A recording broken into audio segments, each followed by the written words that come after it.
Xullas ukalar, yoshligida mehnat qilib qo'yinglar.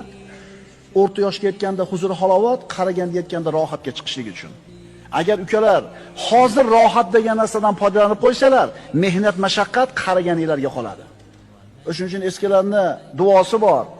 Omi sodda odamlarni yoshligimdan bergan mehnatni qaraganimda bergin. Bugun hozirdan boshlab. Bo'ladimi shunaqa qilsa? Shuning uchun shu kunda tug'ilib, shu kunni o'zida vafot etadigan odamdek amal qilishlik kerak. Agar shunday qila olsang, birodar, hayoting o'tmishning xavotir va g'am qayg'ularida o'rlashib qolmaydi. Agar shunday qila olsang, kelajakning qo'rquv xavotirlaridan omonda bo'lasan. Shuning uchun bugungi kun bilan ovora bo'l. Hamma g'aming, e'tiboring, o'y-fikrlaring mana shu kun uchun bo'lsin. Chunki bugun borsan, ertaga yo'qsan.